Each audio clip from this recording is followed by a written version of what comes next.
अब बात जो सीधे आपके मतलब की है, आखिर जीएसटी लागू होने से क्या सस्ता होगा और क्या महंगा। जीएसटी काउंसिल ने आज इसकी एक सूची जारी की है। वैसे ये बड़ा आर्थिक सुधार है तो इसका कुछ व्यापारी जमकर विरोध भी कर रहे हैं। इस पर सरकार का मानना है कि जीएसटी अचूक नहीं है और अचूक के लिए अच्छे को छोड़ा नहीं जा सकता। बात तो ठीक ही है। जीएसटी का सबसे ज्यादा विरोध कपड़ा व्यापारी कर रहे हैं। देश भर में इसके खिलाफ बंद रखा गया। दिल्ली, जयपुर, सूरत, भोपाल, लखनऊ, जम्मू जैसे कई बड़े शहरों में कपड़ा व्यापारियों ने दुकान को बंद रखा, जिससे करोड़ों रुपए का कारोबार प्रभावित हुआ है। देश भर में करीब 25 करोड़ लोग कपड़े के कारोबार से जुड़े हुए हैं। कपड़ा कारोबारियों का तर्क है कि पिछले 70 सालों से कपड़ा और अनाज पूरे देश में कर मुक्त रहे हैं। अब इस पर जीएसटी परिषद ने 5% टैक्स लगा दिया है। जबकि कपड़ा एक कुटीर उद्योग है, इससे लाखों महिलाएं और कम पढ़े लिखे लोग भी जुड़े हुए हैं जिन्हें कंप्यूटर की जानकारी नहीं है। ऐसे में ये लोग जीएसटी का हिसाब किताब नहीं रख सकते। 6-8 प्रोसेस से अलग अलग आदमियों के थ्रू जाता है, तो इसका हिसाब किताब रखना बहुत मुश्किल है, जो असंभव है। हम कोई कर देने से कोई हम नहीं ये करेंगे, कर नहीं देना हमें। जयपुर में कपड़ा बाजारों के बंद होने की वजह से करीब 100 करोड़ रुपए का कारोबार प्रभावित हुआ है। उधर दिल्ली में चांदनी चौक के व्यापारियों ने चेतावनी दी है कि अगर 18 जून को होने वाली जीएसटी काउंसिल की मीटिंग में बात बनी तो ठीक, वरना आंदोलन का रास्ता अख्तियार किया जाएगा।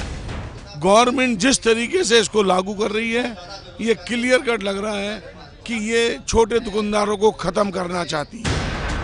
गुजरात की औद्योगिक राजधानी कहे जाने वाले सूरत में भी जीएसटी के विरोध में कारोबार बंद रहा। सूरत में करीब 400 कपड़ा मिले हैं, जिसमें करीब 16 लाख लोग काम करते हैं। करीब 75,000 व्यापारी कपड़े के कारोबार से जुड़े हैं। सूरत में रोजाना करीब 4 करोड़ मीटर कपड़ा बनाया जाता है। निवेदन यह है कि रिकवरी बहुत इजी कर दो, सरल कर दो। टैक्स देने के लिए कोई मना नहीं कर रहा। जम्मू कश्मीर को विशेष राज्य का दर्जा मिले होने से जीएसटी के लिए यहाँ हालात और ज्यादा खराब हैं। पक्ष और विपक्ष तो आमने सामने हैं ही, व्यापारी भी विरोध में खड़े हो गए हैं। इसके विरोध में 17 जून को आम हड़ताल का आह्वान किया गया है।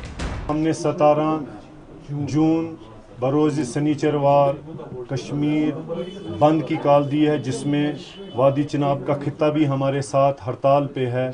जीएसटी का भले ही विरोध हो रहा हो, लेकिन सरकार का मानना है, सरकार का कहना है कि दर्जनों टैक्स के बदले जीएसटी से जो एक टैक्स की प्रक्रिया शुरू होगी, उससे जनता को फायदा पहुंचेगा। अब क्या क्या सस्ता होगा और क्या महंगा होगा, ये आपको यहां पर बताए देते हैं। देखिए, सबसे पहले सस्ती होने वाली चीजों की लिस्ट आपके सामने खुल गई। कपड़े, जूते, चप्पल, चीनी, चाय, कॉफी, हेयर ऑयल, साबुन, दूध, दही, मीट, सब्जियां, आइसक्रीम, मोटरसाइकिल, विमान यात्रा, स्मार्टफोन, ट्रेन में स्लीपर का टिकट, चमड़े का बैग, ये ऐसी चीजें हैं जो आपके लिए सस्ती हो जाएंगी जीएसटी लागू होने के बाद। अब देखिए, यहीं पर वो लिस्ट खुलेगी जो चीजें आपके लिए महंगी हो जाएंगी जीएसटी के बाद। देखिए, महंगी होने वाली चीजों में मोबाइल बिल होगा, कार बीमा होगा, रेस्तरां में खाना होगा, सोना महंगा हो जाएगा आपके लिए, शैम्पू परफ्यूम महंगे हो जाएंगे, मेकअप के सामान के अलावा टूर पैकेज जो होते हैं तमाम वो, और इसके अलावा कई ऐसी चीजें हैं जो जीएसटी लागू होने के बाद आपके लिए महंगी हो जाएंगी।